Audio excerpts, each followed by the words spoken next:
Hi, I'm Paul with American Hydroponics, and welcome to our monthly webinar. This month, Jenny Harris is going to be talking about how to start a hydroponic business.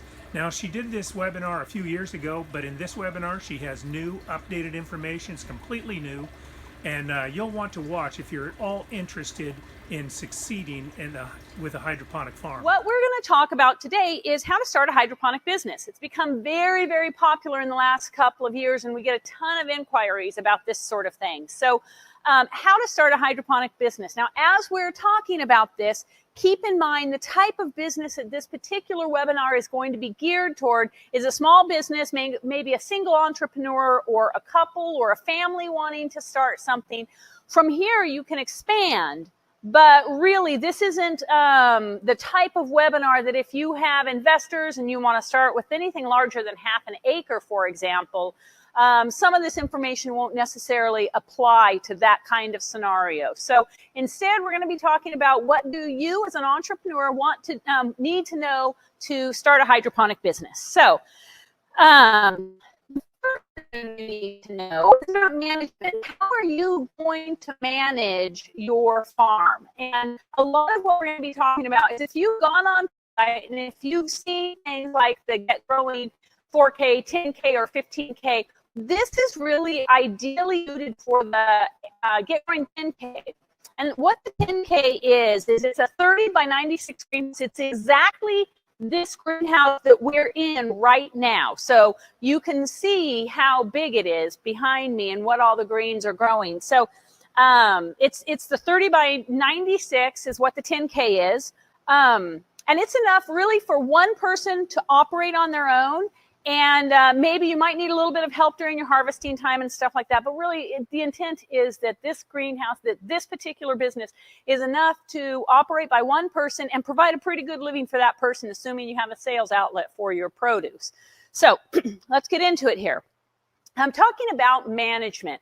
How are you going to manage your business? Are you going to be involved every single day? We're very adamant that if you have a hydroponic greenhouse, you need to be in your greenhouse every day, walking through, feeling how it feels in the air, looking at the plants that are growing, checking the equipment. Even if all you're in your greenhouse for is maybe an hour walking through the greenhouse and kind of looking things through, you need to be in your greenhouse every single day. If you can see behind me here, it's great if you have a webcam and you have something that's set up and maybe, it's too cold outside, or so you're just going to check the webinar or your webcam. You can see that maybe no one's wandering around in your greenhouse, but what you can't see is, are there pests in your greenhouse? Is there powdery mildew on any of your plants? What does it feel like in the greenhouse? Taking a look and seeing maybe you left one channel unplugged and drying out. You can't see that sort of thing from a webcam. So really, you need to be able, if you're going to be in the day-to-day operations, you need to be able, it needs to be close enough for you to get there and look and walk through every single day. So you need to understand, are you going to be there, or are you going to be an absentee owner that's just going to put someone in charge? And if you put someone in charge, make sure you put someone in charge that is as passionate about you and that is going to be in your greenhouse every single day, kind of feeling it and checking it out and understanding what are the conditions in your greenhouse. Because if you, let's just say maybe you had a power outage or something like that, you wouldn't be able to tell looking at it if you weren't in the greenhouse every single day. So you need to be in the greenhouse every single day.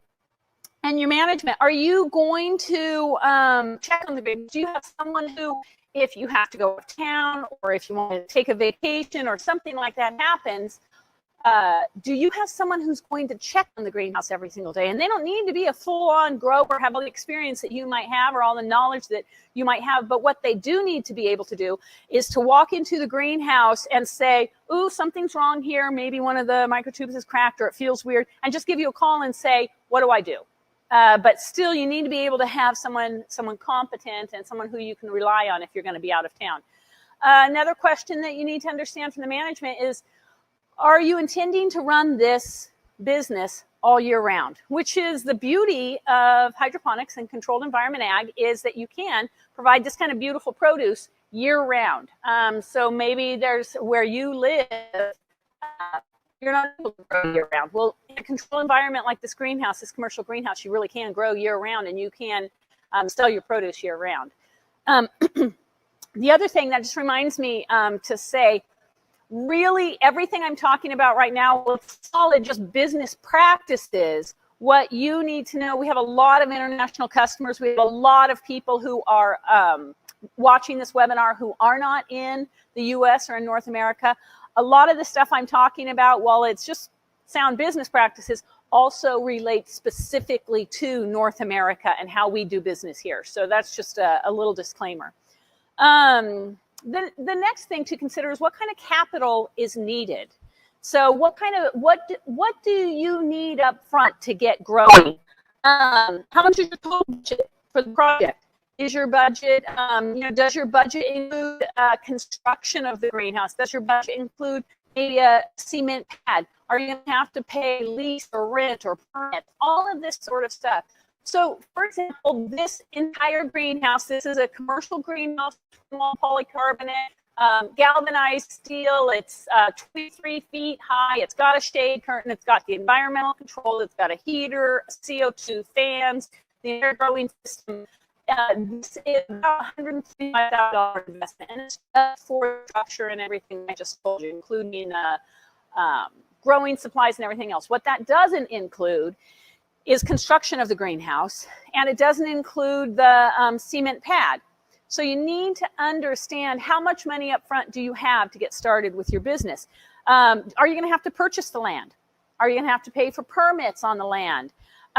Construction. What about cold storage? If you're not going to harvest and deliver the same day, you're going to need some cold storage. So you're going to need to factor that sort of thing in. All of these things, as you're putting together your budget, you need to understand all these components. While we can provide everything, like I said, all the structure, the greenhouse and the environmental controls, the heater, the CO2, the shade curtain, the growing system itself, the environmental, the growing supplies, and all of the prop system, we can't supply the construction, and we can't supply the cold storage, all of that sort of stuff. So you need to understand what are those costs. We can help you with that, of course, but those are all going to be added into starting a hydroponic business. Now, let's just be straight up here. One of the drawbacks about hydroponics is the upfront cost. It is not cheap to get started on this, but a greenhouse like this, again, as I mentioned, this is a commercial greenhouse.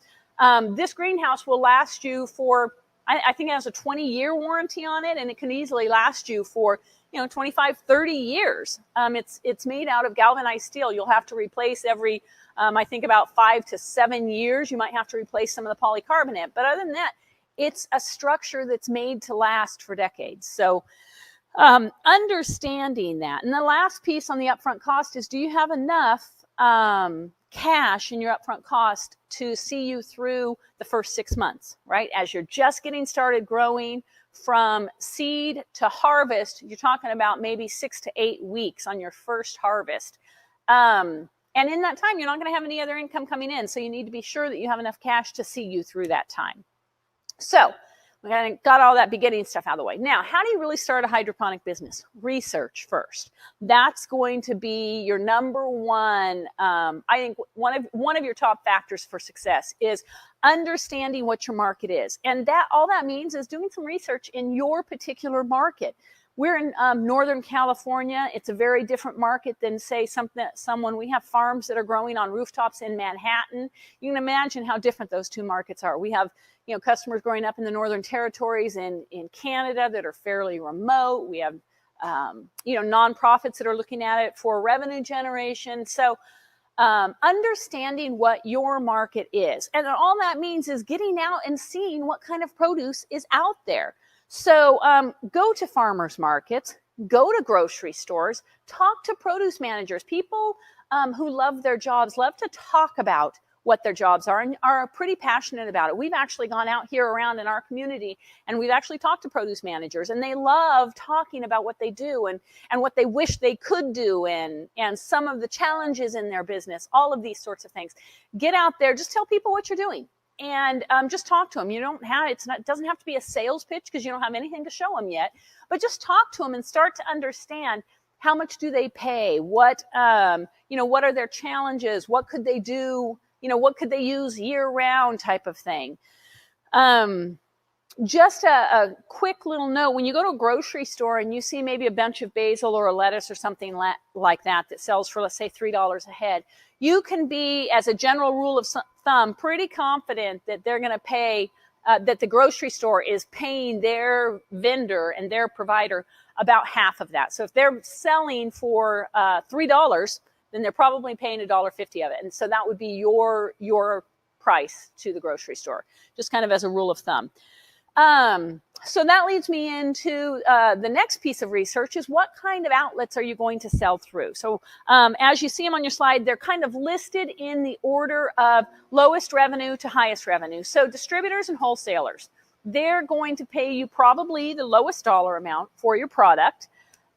We generally use about $1.50 for anything, whether it's the chard or the lettuce or the basil, culinary herbs, anything like that. We generally find that anywhere in North America, our customers can get about $1.50 as a wholesale price. Now, wholesale and distributors are great because even though they may be the lowest price point for you, what they'll do is they'll take the largest quantity for you.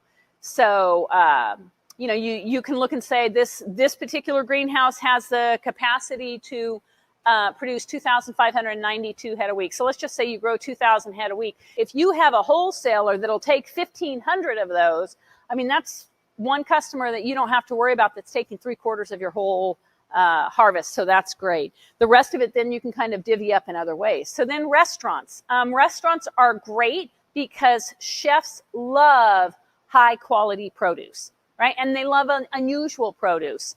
So you might take them cutting celery, or you can grow fresh dill for them, or basil. Our restaurants around here love our living basil. The drawback about that, and even though they may be willing to pay the same as wholesale, the drawback about it is they're not going to take a huge amount of it, right? They're going to take small amounts because, the chefs that do prefer the really high quality stuff generally aren't a cafeteria style and aren't going to take huge quantities of your produce. So another one is direct to grocery stores. And we talked about this just a few minutes ago, is being able to sell to grocery stores. Now, the good thing about this is that you can get rid of a high quantity of your produce. And it's at a little bit of a lower price point, but that's nice. Now, there are some drawbacks. One of the things we found out when we talked to produce managers around here is if they didn't sell everything, or if the produce spoiled while it was still on their shelves, they expected a credit back for that produce. I don't know if that's everywhere, but that's what our produce managers around here in Northern California told us. So, and the last one that's listed on here is farmers markets. Now, farmers markets is going to be your highest price point. It's a great way to get out there, to really interact with your end user. You're selling them retail, so you're getting the highest dollar for your product. But it's really a lot of work.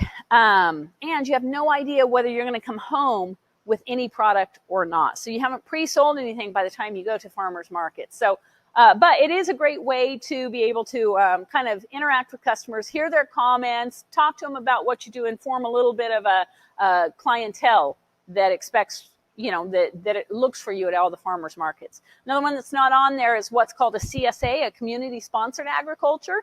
And that, like farmers markets, is great because you do get a really high price point for it, but you've pre-sold everything. So we'll talk about that maybe in a different one, but it's called a CSA. You can kind of look it up and do a little bit of research. A CSA is another great way to sell some of the produce that you have there. So, so then the last little bit of research is land and space. What kind of space do you need? Like I said, this is a 30 by 96 greenhouse. It's 2,880 square feet for just the greenhouse. So you need to look and consider, do you have space in your own land to put up a greenhouse? You're going to need at least twice the amount of space as what your actual greenhouse is, just as a general rule of thumb. So if you have an acre available, the largest facility that you'll be able to put up is about half an acre. So that's just kind of a rule of thumb so you can understand what kind of space. The other thing is you need flat land, right? So if you have real hilly land, it's going to cost a lot of money to prep that land and to prepare it. One, to be able to bring utilities to it, because your greenhouse has to have utilities, and two, to be able to level it.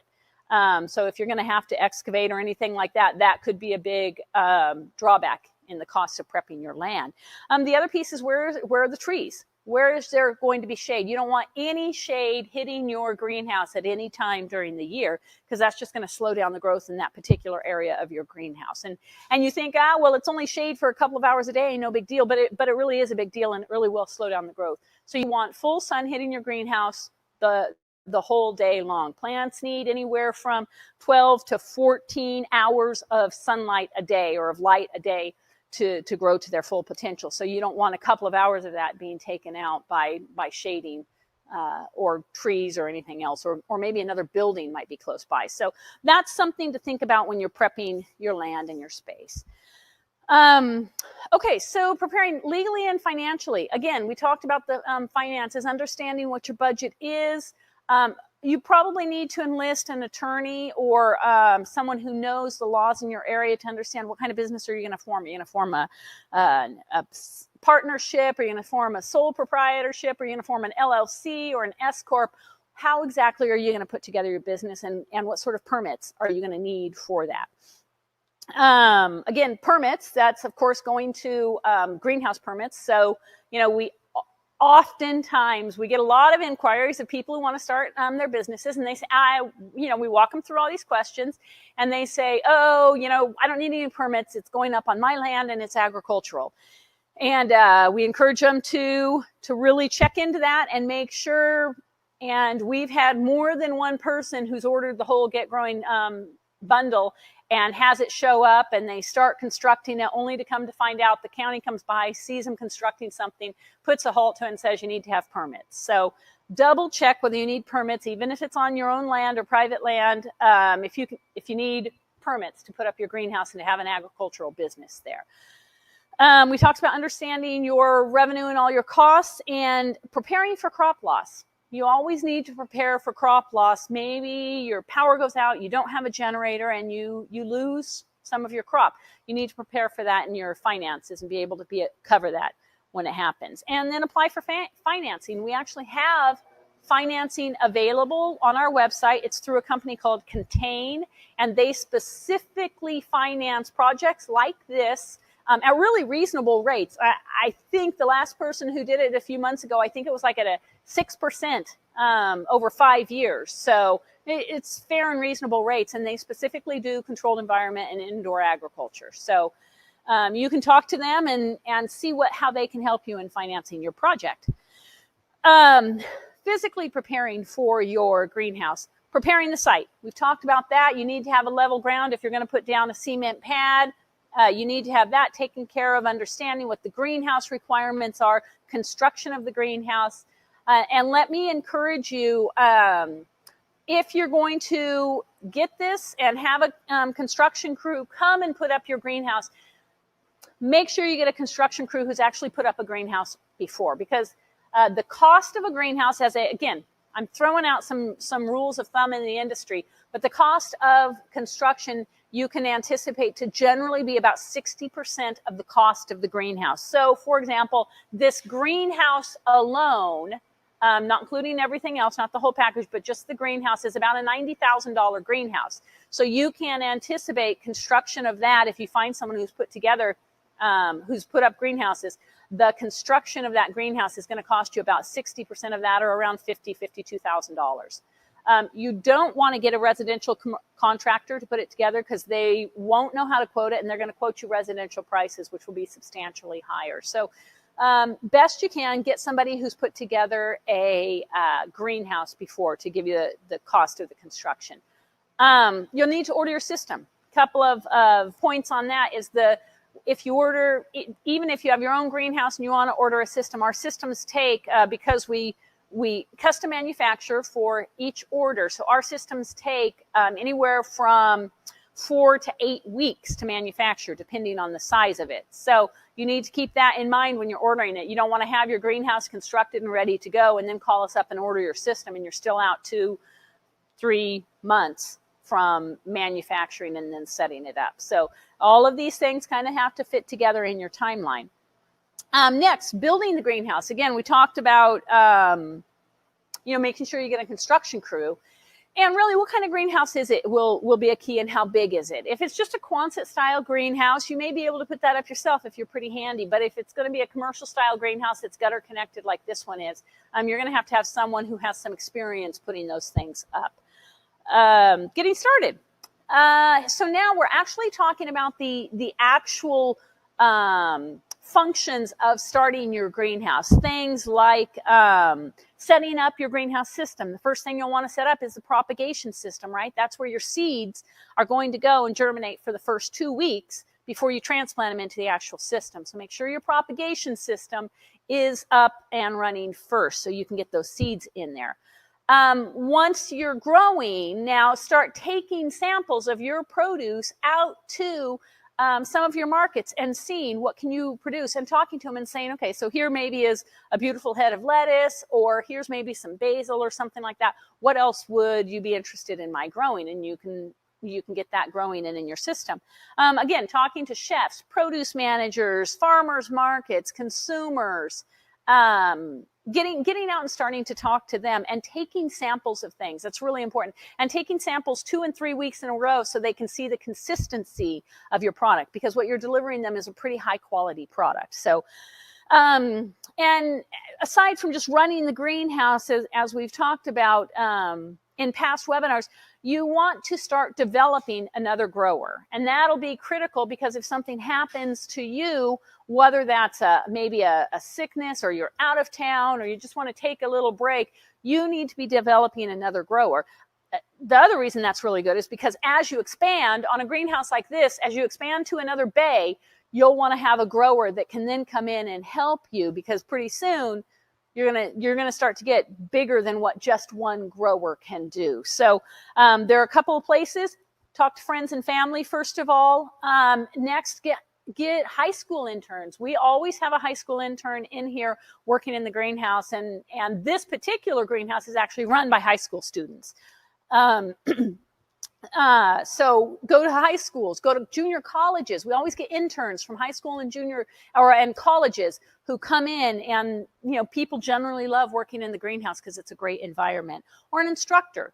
Talk to an instructor, have them come in, and then tell them, hey, I'm going to be gone for a few days. Can you just go in and check on the greenhouse? Can you seed for me, or something like that?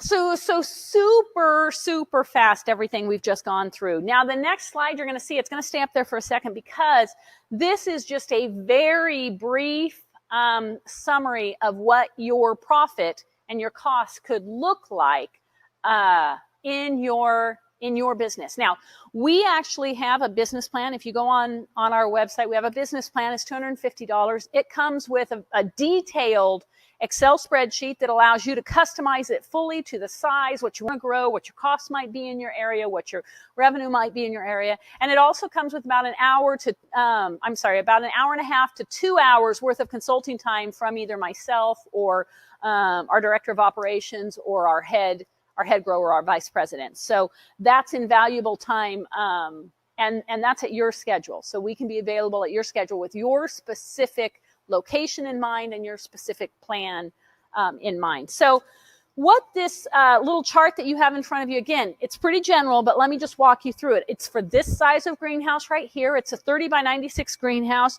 It's 2,880 square feet. This greenhouse has the ability to produce 2,592 plants every single week. Now, we absolutely know it can produce that much. We've been doing this for 35 years. We know that it can do that. The trick is, can you sell that much produce, right? You have to have an outlet for you to generate revenue. It's not just that it produces that much, but you have to have an outlet to sell it as well. So you can see now there's 2,592. That comes out to about 135,000 head a year.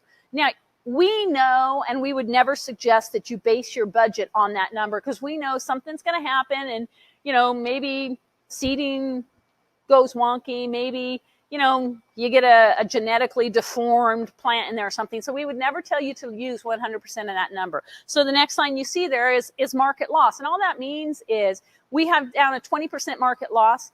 Reality is, if you're a brand new grower doing something like this, you're probably really going to have a 30% market loss. But you're going to get better and better and better after a few months' time. And if you can hit this 20 to 15% market loss in your produce, you'll be doing really great.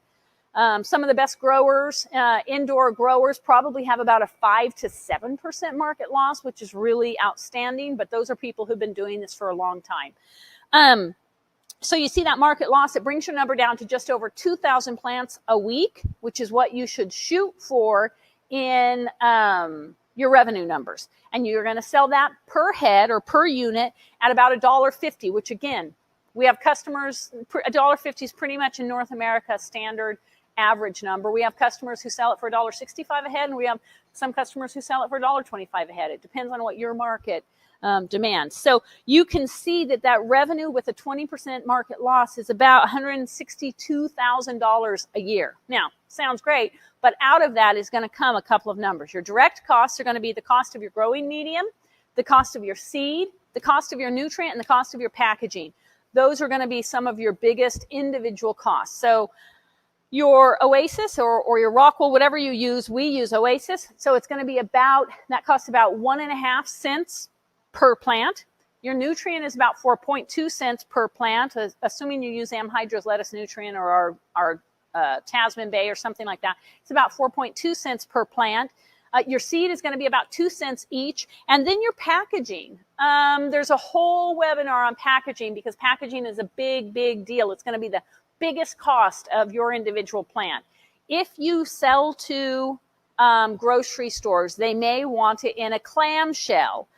Those clamshells are very expensive. They can be easily 20 cents a piece for just an individual clamshell. And then if you put your label on top of that, you're talking, maybe best case scenario, maybe you're talking 7 or 8 cents a piece, probably more than that. So you can look and see that your packaging per plant, that you're getting $1.50 for the plant, just your packaging is coming in at 27 to 30 cents a plant. That's a huge piece of it. So packaging is a big piece. And again, in the business plan, we go through a lot of that and give you maybe some other ideas for packaging that might help. But so you can see your direct costs out of your $162,000, you can see your direct costs are about $38,000. And then there's the operating costs, and these will be super unique to you and your location. So how much utilities? What kind of utilities will you need? Are you in a cold climate that during 4 or 5 months out of the year you need to add supplemental lighting and you need to add heat into your greenhouse? Or are you at a southern location where you don't need any of that sort of stuff and it's a lot cheaper? That will be specific to your location. So in the in the operating costs, do you have to pay land, rent or lease or anything like that on your land? You have to figure that in. What about insurance for your business? You have to figure that in. Some distribution costs, right? You're going to have to drive around delivering, or are people going to come and pick it up at your greenhouse? There's also in that number, as you can see right there on the chart, there is also a $46,000 a year salary for the owner, as well as some part-time help at $15 an hour that comes in, and that works out to about $94,000 a year. So again, that's in the business plan that you buy. There's all those detailed lines, and you can fill that out to what your specific situation is. But then you can see, even with those costs, you still can come out with a profit of about $43,000 that then you can use to expand your program, or maybe you want to try something different or add another greenhouse on. But you can see it can be a very profitable venture. So I know that was all super, super fast and a lot of information, but remember, you can always go back through YouTube and watch this whole video again and kind of pause it and write some numbers down. We also have the business plan in our website. You can buy for $250. You can buy the business plan. You can get a very detailed spreadsheet, Excel spreadsheet, as well as time with some of our top people who've helped people put these businesses up, not only all over North America, but all over the world. So we also have a couple of deals coming up. want to share that with you. We have, if you've been a fan of AmHydro or watched us for the last couple of years, you know we do 12 days of deals. Or 12-day deals of Christmas, and we always do that in the beginning of December, and we have super great deals. One of them, which ends up being one of our most popular deals every single year, is $1,000 off our NFT 1200. If you want to get those deals, if you are not already on our email, our newsletter, email newsletter, sign up for that at info@amhydro.com. Just send us an email, tell us you want to be on the web, get the newsletters, and we'll send it to you. And we will send out after Thanksgiving, about a week before December starts. We'll send out kind of a schedule of what, or some of the 12 deals of Christmas, so you can prepare and see which one of those do you want.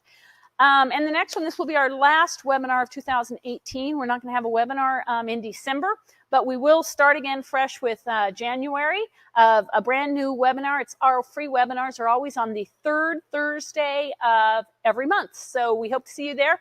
Sign up. You can go online and sign up for our next webinar as well. Thanks very much. Thanks for watching. Wasn't that great info on how to start a hydroponic business? Jenny does a great job. Hey, if you have any questions, get a hold of us at info@amhydro.com, and we'll be sure to get back to you right away with any to answer any questions you might have. Also, coming up in December, we won't have a webinar, but be on the lookout for our 12 deals of Christmas. These are 12 great deals for your hydroponic business starting December 3rd. We'll have a new deal every day for 12 days. Again, I'm Paul with American Hydroponics. Thanks for tuning in today.